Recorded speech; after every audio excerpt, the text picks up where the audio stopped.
Hey, business owners, we know you know the importance of maximizing every dollar. With the Delta SkyMiles Reserve Business American Express card, you can make your expenses work just as hard as you.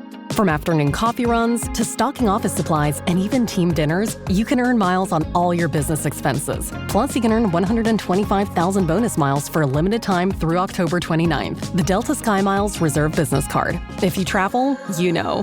Minimum spending requirements and terms apply. Offer ends October 29th, 2025. You talk about leveling up your service. How many times has somebody asked you how to fill out a W-4? And we always say, I can't help you with that. But why can't we? Why can't I tell you which steps increase your liability and which steps decrease your liability? Welcome back, folks. This is episode 153. We got an amazing guest with us today. But before we get into it, what's good, Walt? What's good, Brian? I'm good over here. Just had a nice healthy helping of eating. Ooh, okay. And some salad. And I was gonna say, okay, everything. So that fitness going. Yeah, man. Just so it was good. I'm good, man. I'm grateful. How are you? I'm good, bro. Good, man. Good. Just, feeling good. Progress, not perfection. Just every day trying to do a little better. Gotta finally finish my analysis for financial fitness, like my 2024. Yeah. And this is just always an eye opener. And again, every year is the same category where we overspend in eating out. It's convenient.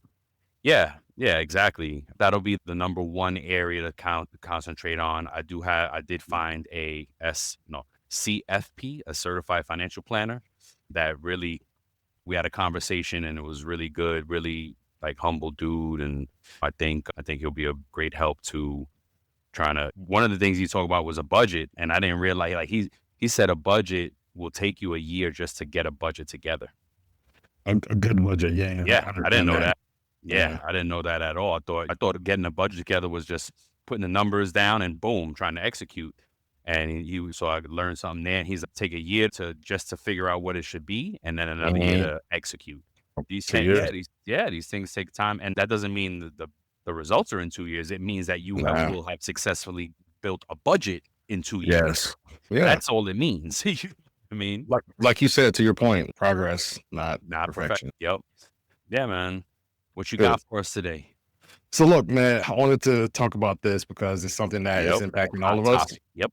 So I basically Googled this, and this is the response that Google's AI. Okay. So I basically said, like, how are tariffs?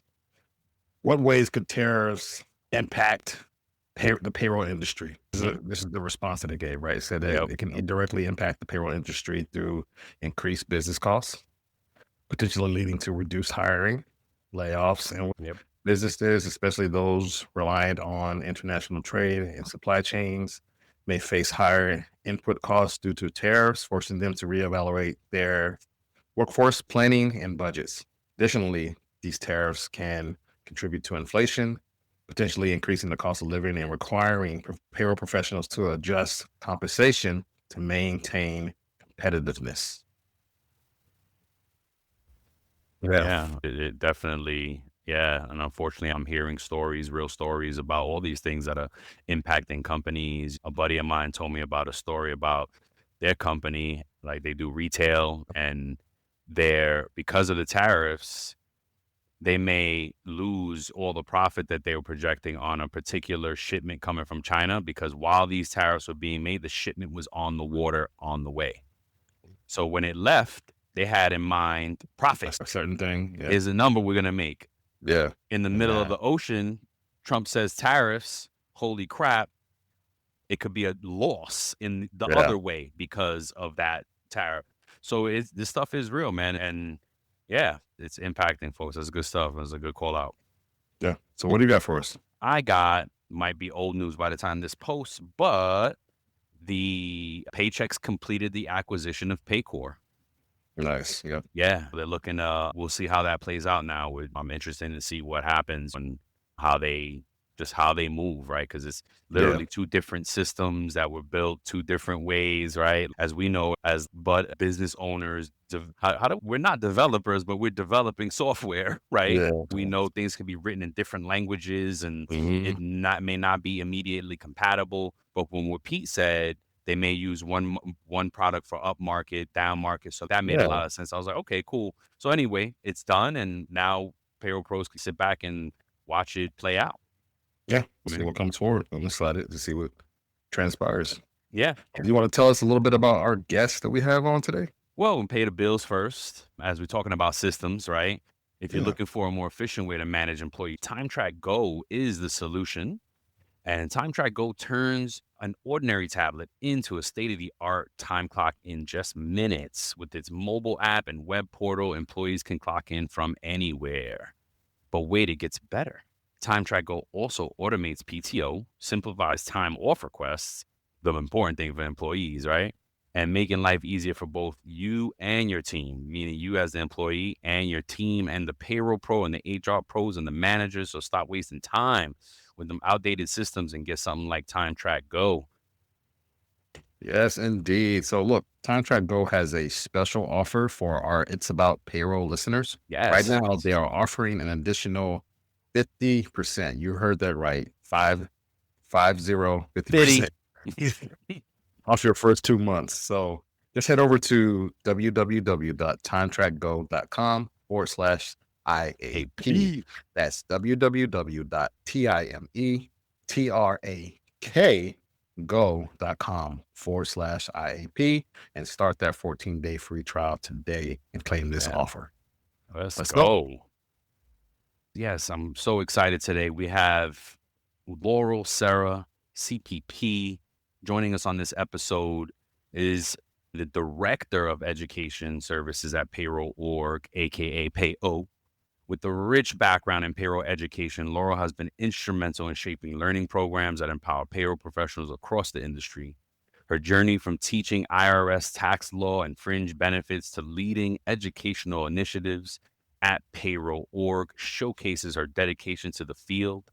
Laurel has transformative power in the payroll space, and whether you're new to payroll or a seasoned expert, her perspectives will offer valuable guidance on advancing your career and embracing continuing learning.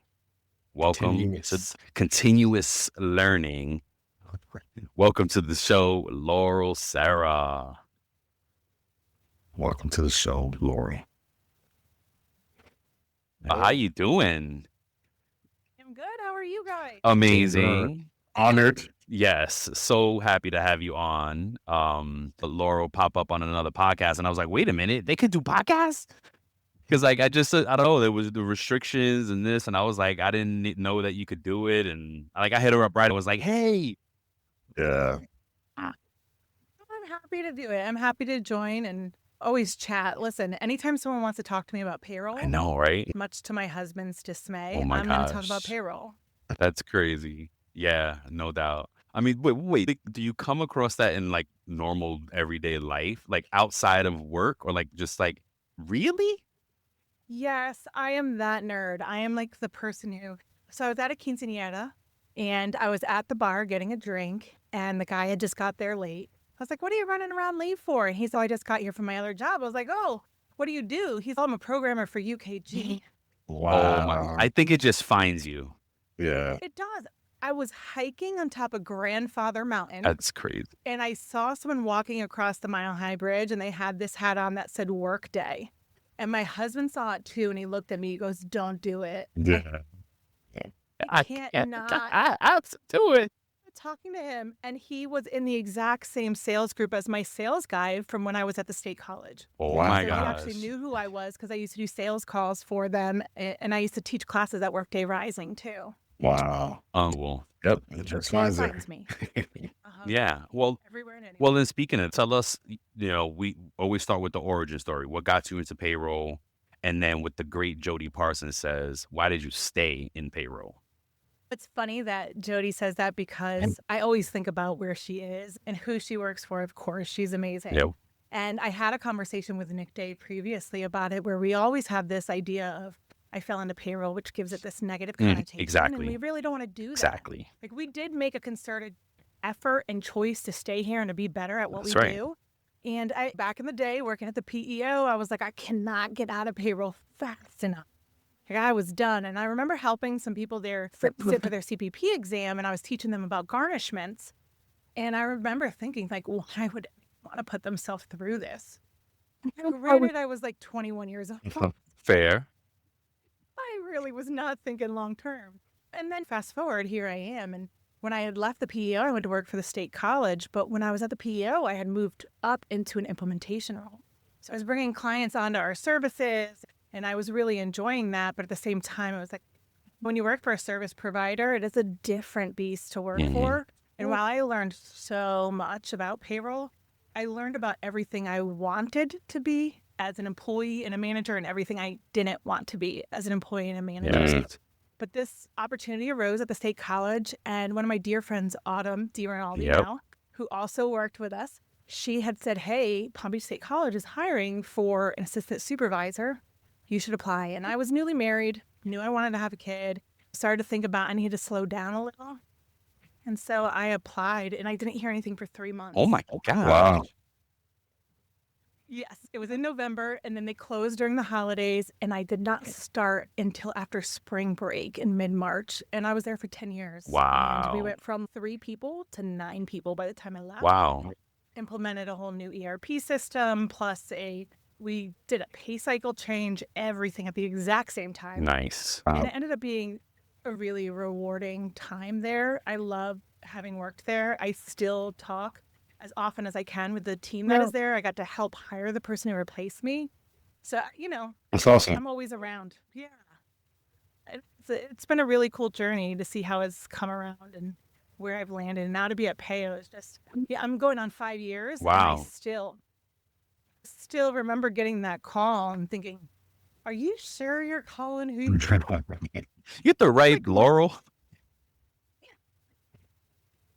joke all the time. I'm like, I read my bio and I'm like, who is that chick? She seems like she has her stuff together. Yes. What is going on? No, I get it. I get it.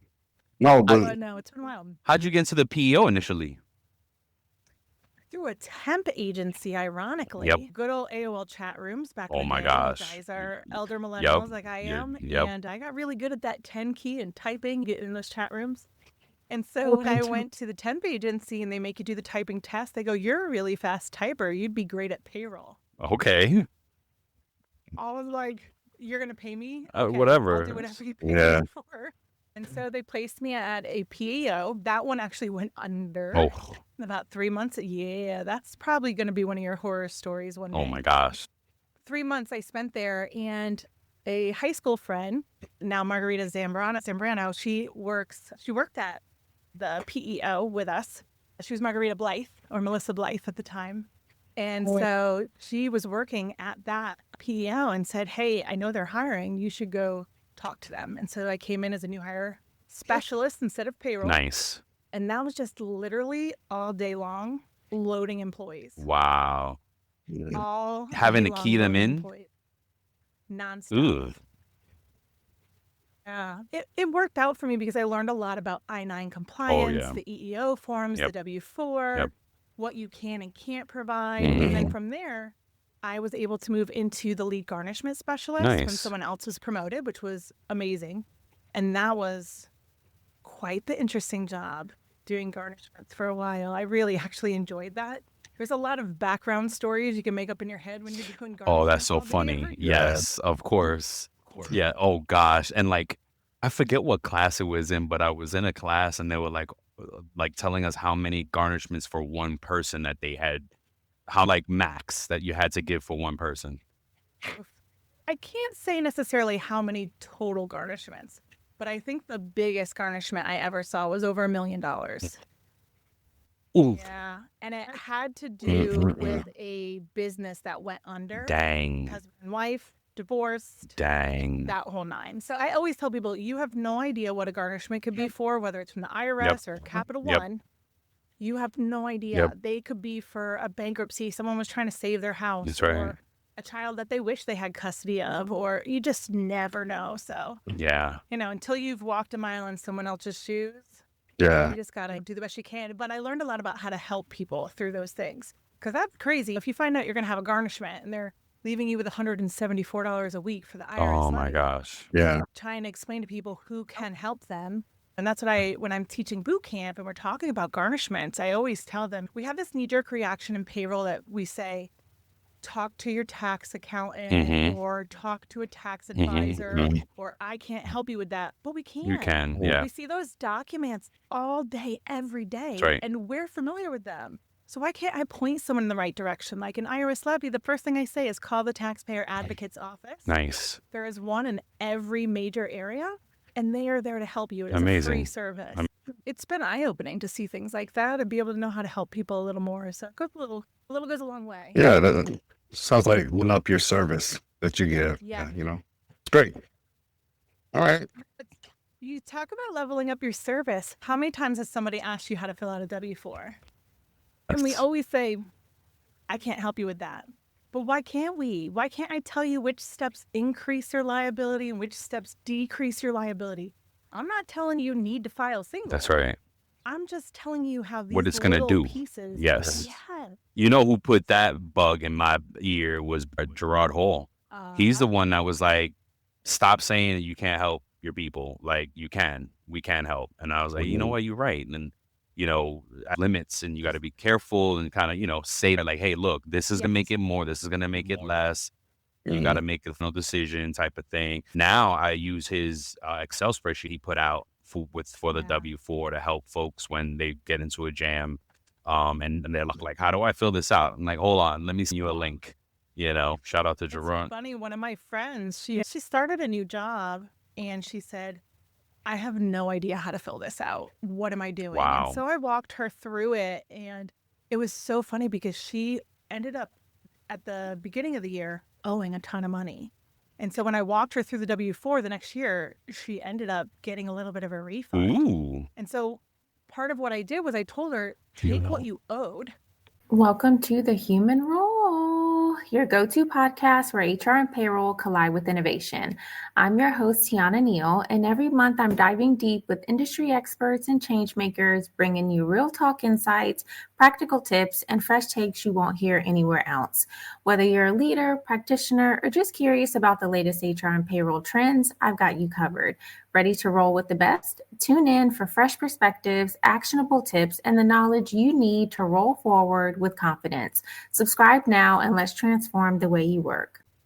Divide it up over the number of paychecks that you're going to have and consider adding that as an additional amount just to make sure your basis is covered. And she did end up getting a refund, and she was so thankful. They ended up taking me out to dinner, and I'm always down for a meal. I heard so that. Word. Let's go. For real. Okay. Awesome. All right. So let's get into the. Go ahead. Hold, just for the listeners, and you ask the next question. Referencing back to PEO, because Walt and Laurel actually go way back in the day. They started off at that PEO together, so they have history there. I love that part of it. We were young whippersnappers. That's right. We were go purple team. The Oh purple my team. gosh. That was so fun. Lots of stories, but we'll save those for another time. Yeah. It's got to be like a fireside Wow. chat somewhere. Yeah. For Some sure. s'mores. Yeah. Okay. Look, what do you see as one of the biggest knowledge gaps in the payroll industry right now? And how is Payroll Org working to help close those? Oh, that is a good one. I think one of the things that we face the most right now is that people assume that their system or their service provider is doing it right. Yes. Oh my gosh. And if you don't have the knowledge or the skill set to be able to double check, cross those T's and dot those I's, you're going to find yourself in hot water. Yep. I remember going to sit, and I took the Payroll 201 course in Las Vegas to get my CPP exam, CPP certification. And she started to explain how overtime is calculated. And there's a knee-jerk reaction. When you ask anybody what they make in overtime, they tell you time and a half. But overtime isn't time and a half. It's the half. That's the premium. Because you're still entitled to your regular Straight pay time. for every hour you work. And I proceeded to argue with the teacher. Wait, were you already at Payo when this was happening? No. Oh my God. I was going to say. Oh, I was a student, but I proceeded to argue with her. I was like, no, I work for a state agency. I think I know how to do it. And I went back and I was reading the book, and I remember calling my team going, I think we're doing this wrong, which we were. And we corrected it, and we back paid people and everything. Anywhere we found that we owed anyone money, it was paid out. wow. I had one employee, we went back a couple of years actually Really? and made it whole. Yeah, absolutely. Let me And action that's- here with that though. Did you have to get permission to pay all those back wages? So here's the thing. I see a lot of payroll professionals who are afraid to be confident in what they know Mhm. and to stand up for that. Mhm. And the right thing to do when you find out that your organization is out of compliance and not paying someone appropriately is to make sure they get paid right. And I used to joke that the controller would say, we don't have the budget for that. And my response to him was always, the budget isn't my job. My job is to keep you compliant and to pay them. No doubt. Now, if somebody's working overtime and they're not supposed to be because they don't have a budget, that is a disciplinary That's issue. right. That's something you need to take up with HR. But you hired me to do a job, and that is to keep you compliant. And I assure you that I am not trying to over or underpay anyone. I want it. The only thing I have is my name. That's right. That's how I got to where I am now. Yep. Because I am going to fight for what's right. And when you find these companies who aren't paying appropriately, it can be really hard to break that down to them and say, it's not right. I have people ask me all the time, oh, my son got their first check. Why is their overtime showing up this way or that way? Or why is it separated here? And I always tell people, bring me your timesheets. I'll look at them. Bring me your paycheck. I'll look at them. No doubt. I've had friends bring me jump drives, follow W-2 No information, doubt. and I'm auditing it, Awesome. making sure they're getting their premiums. But to circle back to what you said, it's a certain amount of helping people learn is also helping them understand that they have to take ownership of that as well. We teach these classes in and out all day, whether it's a CPP boot camp or it's an hour-and-a-half webinar.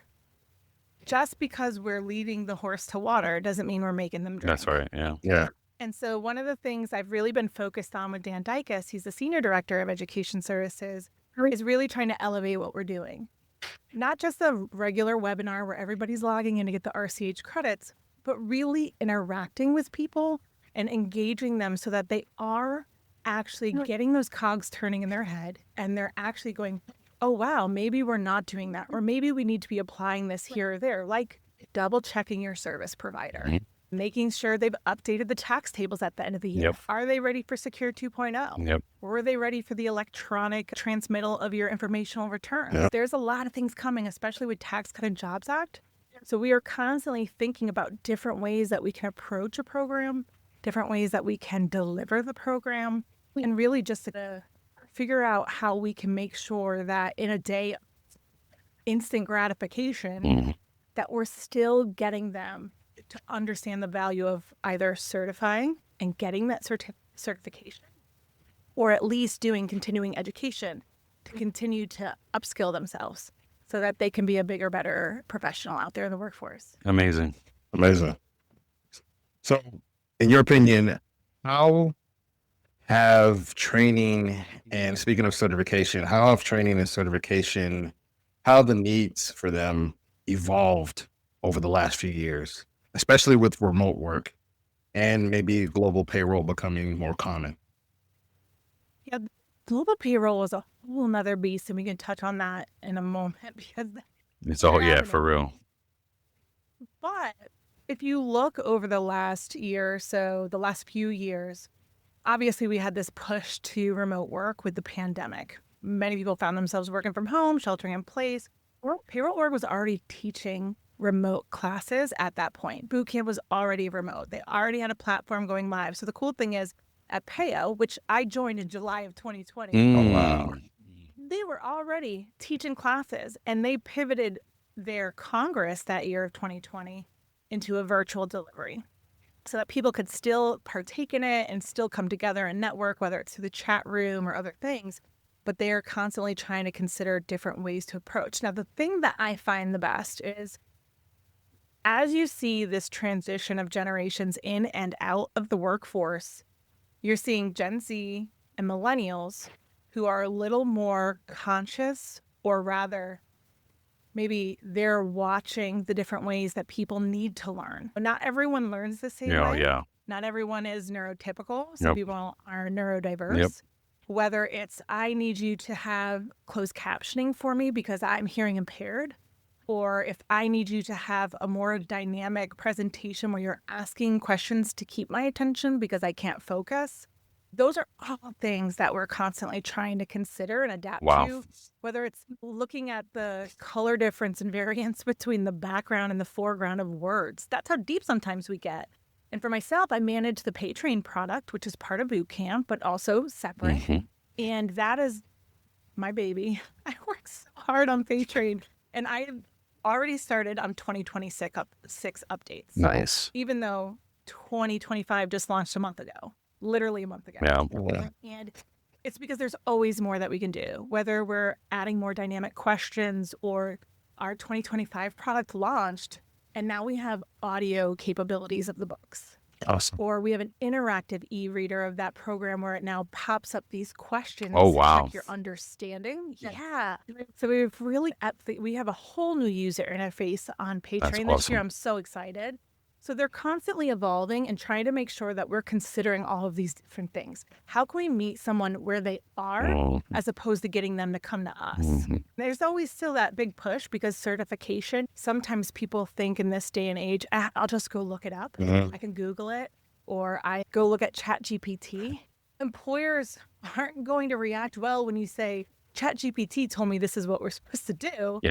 But you're going to be in a better position when you say, I'm a CPP, I'm certified. Yes. I assure you this is what you're supposed to do. I Right. have tested on this knowledge. I know what we're supposed to be doing. So Awesome. No doubt. So, what advice would you give someone new to payroll who's unsure where to start, how to grow? where to start and how to grow? My first question is always to somebody, what kind of experience do you have in general? And I always said, even when I worked at the college, I could teach anyone to do payroll. Yeah. Anyone can do payroll. Anyone can learn it if you have a will and a desire to learn and grow. And although there was a point in time when payroll was this back office solution, we still have to up our game when it comes to customer service and being involved with people because we are a people side of the organization. Even though there's this struggle of HR payroll at times, Mhm. we're still supposed to be working cohesively together. Yep. So we have to understand that dynamic. And if you can face that challenge and understand that, and you have that willingness, you can learn. I've had people in our classes. I had a woman in there who was a single mom going through a program that covered so that she could take the fundamental payroll certification boot camp. Wow. I was blown away. It's amazing. When we start a series of classes like that, our FPC boot camp is 12 classes long, and then CPP is 21. We always start with, who are you? How long have you been in payroll? What industry are you in? What's the thing that scares you the most? And we always get taxes, stock, benefits. And I get everything from 6 months in payroll to 32 years in payroll. Wow. It's always all over the spectrum. And I always tell everybody, there's so many different nuances within payroll that just processing a check, so to speak, is not all it is. Some people are very focused on analytics as far as what our costs are. Where can we have savings? Can we earn interest on deposits? Are there other areas? What about the benefit side of it? Are we offering good benefits to our employees to have high value compensation plans? Or am I doing configuration? Am I doing HRIS systems? Or am I the one overseeing the team who's making sure it all comes together? Yep. So there's a little bit for everyone depending on where they want to be. You can still be a back office person, and you can be a report writer, a number cruncher, an analytics person. So you got to find something that speaks to you and then dive in wholeheartedly and learn as much as you possibly can. Yeah. I was just reading payroll. He was just covering that about like, if you was talking about how folks, find themselves like at rock bottom and but if you have that will to reinvent yourself, if you have that gumption to just kind of, you know what, I'm going to dive into this, I'm going to make the best out of this, and I'm going to come at it really, enthusiastic, that you can change your career, you can change your trajectory. So that spoke to me a lot. So yeah. It's wild. I'm telling you, my son's in 7th grade, and It's so funny because he'll hear me talking about a payroll issue and he's like, even I know about those taxes. Oh my God. So he really listens to you. He's overhearing your whole deal. There was one day he came home and he said, how much do you make? And I said, one day, Bubby, I will tell you because I do believe in transparency. Sure. And I will share that with you. I want you to know what I make and what's out there. I said, but how much do you think I make? He's, I don't know, like $400,000. Amazing. I'm like, I wish I did, but I don't. And I said, how much do you think per hour that is? And he goes, $20. Oh my God. I said, okay. I said, if mommy works 40 hours, how much is that? And so he did the calculation. This is the kid who used to write math tests on the tip receipt for the waitress saying she'd love it. Oh my Very much gosh. needed. And so he wrote it out and I said, okay, don't forget we have to pay taxes, but let's first make sure we know how much that is. So I made him do 52 weeks and we got the year. And he was like, okay, so how much comes out for tax? I said, which tax? Let's just use 22% for now for federal income tax. I said, we've got Social Security and Medicare. And he's like, okay, what are those? So I explained them to him. And then I said, he goes, okay, do you get to take home everything after that? I said, no, because I got to pay for you to go to the doctor. So I got to have health insurance. And I got to have retirement. And so we did this calculation where we compared the $20 earnings and it ended up being like a $14 take home pay. And he was just blown away by that. But it's interesting that his mind was able to wrap around the whole concept that there's so many different nuances within it. And big push for STEM. It's really important for even that next generation that's moving from high school into college, either to at least understand their pay and what's coming out of it. Yes. And or knowing that this is a profession worth pursuing because people will always have to be paid. Yep. It's going to be here no matter what. It doesn't matter if there's AI or not. Yep. If there's Agreed. AI, then we're going to need engineers who know how to work AI. That's right. Or people who know how to prompt AI. That's right. Or who know how to check it and tell it when it's hallucinating. That's right. That's right. Right. Oh my gosh, that Anita Latink brought that up in one of the posts. And she was talking about it, and she said something about hallucination. I was like, oh my God, I hadn't even thought about that, and that's definitely something that needs to be thought out as we progress into the AI world. And like I rant Dave about this all the time on this show that we will become payroll pilots, right? Like there's no doubt that AI will become a part of our world. I don't know if we'll be still working to see it, but it will be there, right? And it's a game for us for sure. This episode is brought to you by Indeed. When your computer breaks, you don't wait for it to magically start working again. You fix the problem. So why wait to hire the people your company desperately needs? Use Indeed's sponsored jobs to hire top talent fast. And even better, you only pay for results. There's no need to wait. Speed up your hiring with a $75 sponsored job credit at Indeed.com/podcast. Terms and conditions apply. It's funny because a member of our team recently took one of our questions. So part of Payroll Congress right now is we're doing this challenge, this trivia challenge, asking these payroll questions. And they took one of the questions about group term life insurance and they put it into an AI platform and asked it to solve it. And the response was so eloquent and so professional. And then it proceeded to break down how it came up with the calculation. It looked so incredibly official, but it was incredibly wrong. Wow. It even cited the wrong sources. Oh it could my not gosh. comprehend properly, but it seemed so official. If I hadn't known any better, if they'd not known any better, someone would have taken that and just ran with it. So Yeah. you got to watch out for that AI. For sure. I mean, at the time, like double check your sources regardless of where they come from, because the state and the federal are the truth and they're going to tell it. They're not hiding info. They want you to have it. So you can always double check it against there. Yeah. Amazing. Nice. Ooh, I have a story. Like you're some connected on payroll, right? My little one is 10 years old and she goes to, they have here in Broward that's called BizTown, and the publics go there and they do mock working and this stuff like that. And I was able to go with her and chaperone the trip, and she got the role of CFO. And as they prepared the kids for it, it's two things happened. One, it was very interesting that they boiled the CFO role down to payroll, cutting checks. So when they did that, big screen, all the kids is like movie theater style. She looked at me and was like, payroll. And it was such an amazing moment for me, right, as a payroll to see my daughter connect with it, because not the kids, right? Like they don't connect to this stuff, and No. it's hard to get them to connect to it. And now every Friday she's like, Friday, yay. Nice. You got a little cheerleader over there. But if you Yes. think back to when we were kids about the adults in our lives, whether it's a parent or a grandparent, unless they were a nurse, a teacher, or a doctor, did we really grasp and understand what they did for a profession? No. Because I certainly did. Not at all, yeah. But I Yeah. have such a bigger appreciation now for all of those people in my lives who did work hard, especially being on the other side of payroll where we see so much. Yep.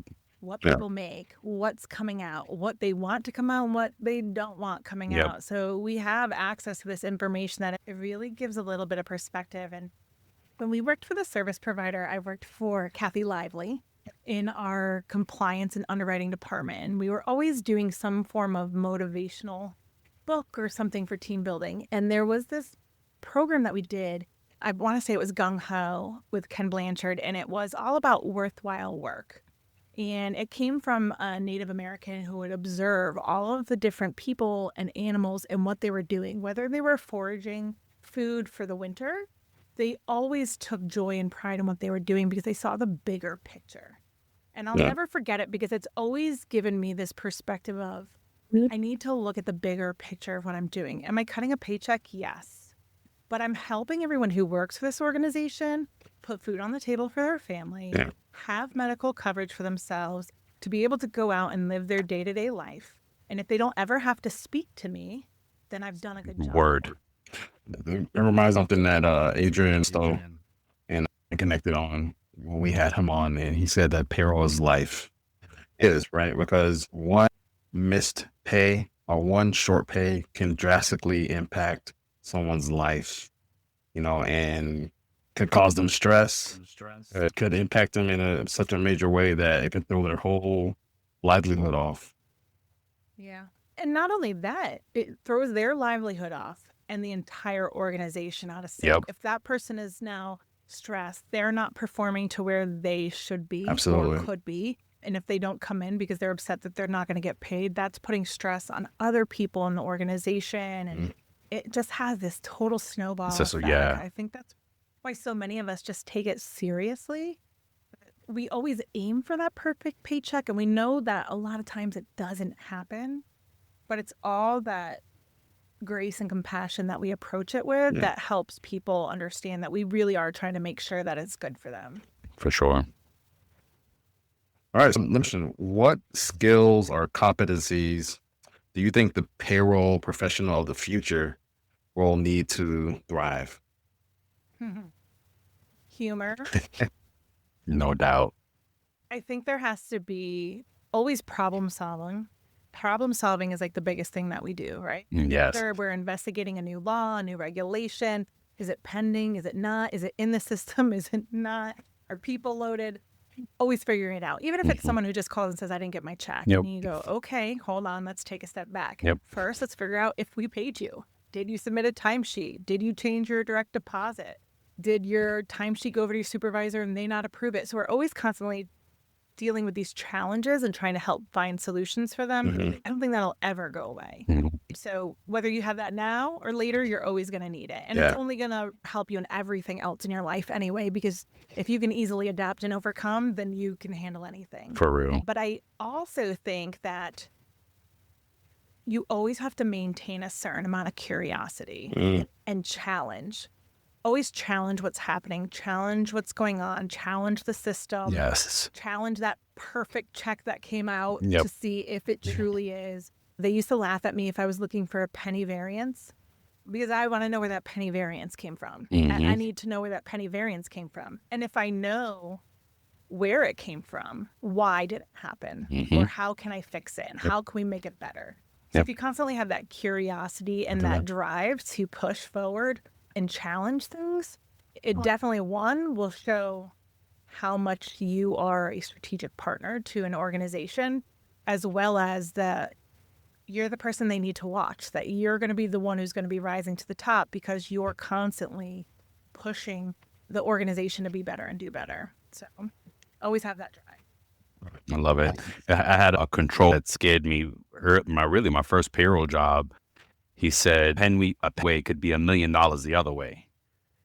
And I was like, that always stuck with me. So I never took any variances for granted, right? I would just always be like, sure, like you said, how to dip in. And, I encourage teams always, don't worry about the mistakes. Tell it, like, let's about the mistakes. And Ray Dalio, it's in his book and principles about like, who want the errors to be documented. So how to driving those errors, how to fix them. You only get better from it, right? If you're not sharing the errors and the mistakes and then can't cover stuff up, like there's no covering. I made a rookie mistake the other day and I immediately told my leaders, like, guys, I just made a rookie mistake. Just letting you know, just so if it comes back on somewhere else, you be here first, right? Like think about something else too. I forgot now. Oh, my purpose, because talking about it.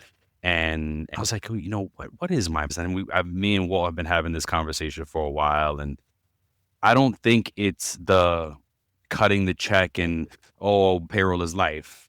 It's the problem solving for me. It's the part that drives me.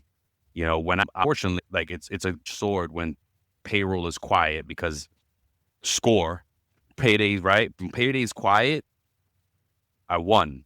But like, damn, I'm bored. What did I do now? It's like, and You're like, okay. I don't get, but then it's got to propel you into solving the future problems, right? And challenging things. And we talked about the handbook, the employee handbook. And I was like, not everything in there is right for the process. So you can challenge because back in the day, these handbooks were written without automation and without all this, and the handbook been updated in 20 years, then guess what? The automation now is different. It'll actually drive policy change because you can do it better now. So don't be afraid to say, wait, why do we do this? I tell my juniors that, look, if any of it be changed, let's try to change it. Let's challenge that.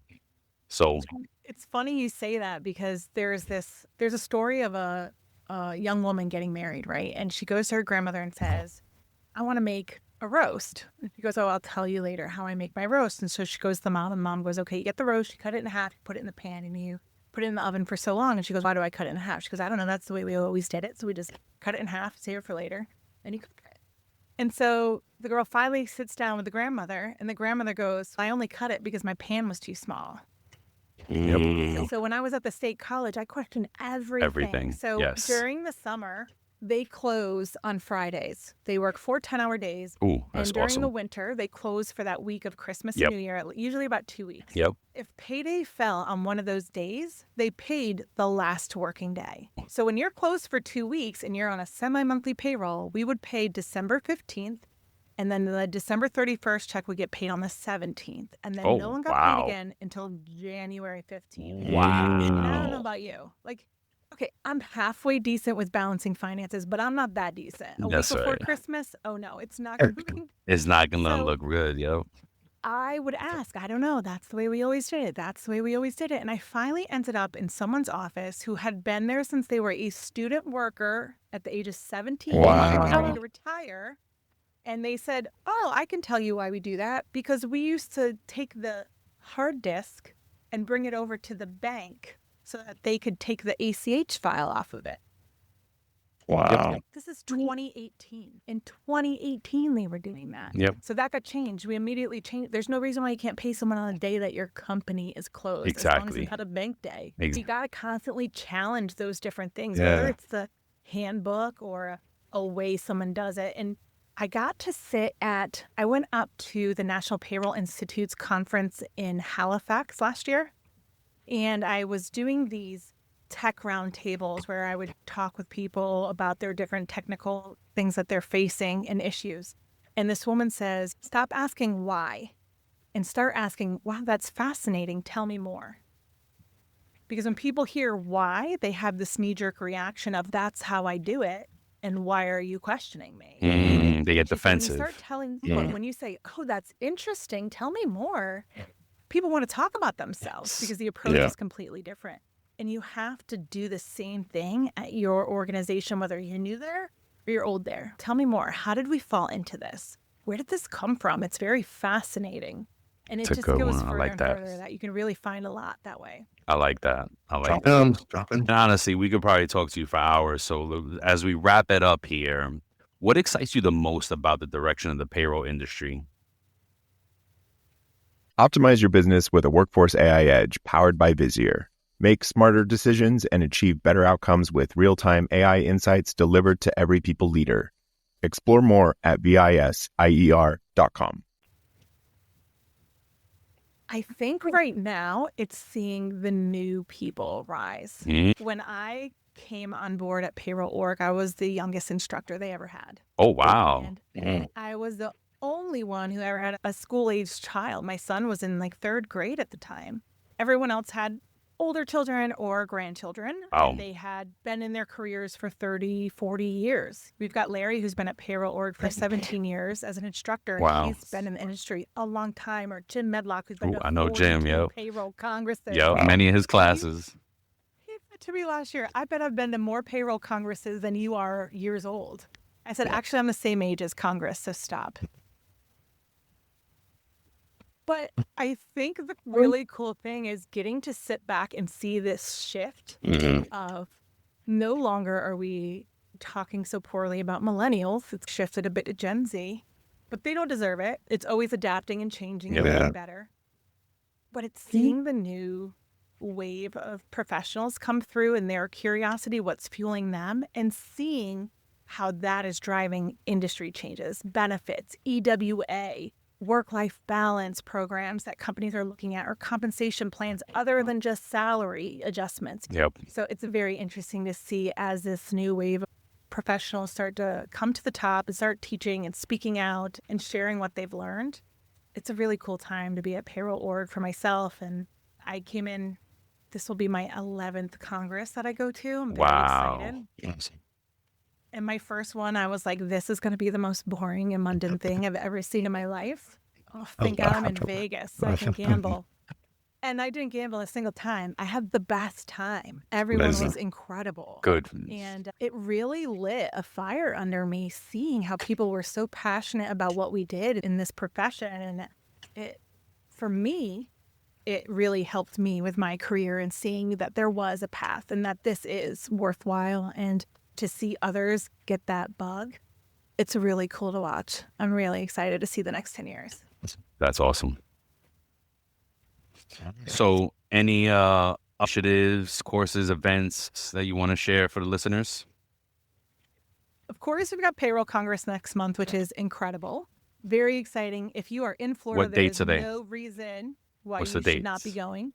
It is going to be May. I want to make sure I give you right. I always say them wrong.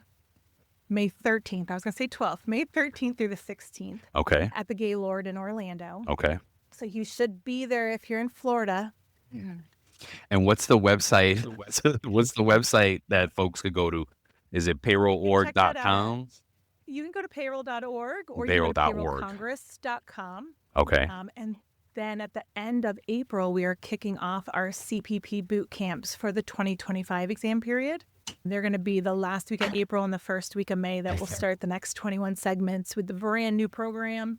So that's going to be incredible. Amazing. Awesome. All right. Well, thanks folks for joining us, and more of Laurel Serra to come. Check her out on Nick Day's podcast as well. Check her out on LinkedIn. She's just a titan of payroll. Yes. So we love you. Peace. Hold on. Don't leave.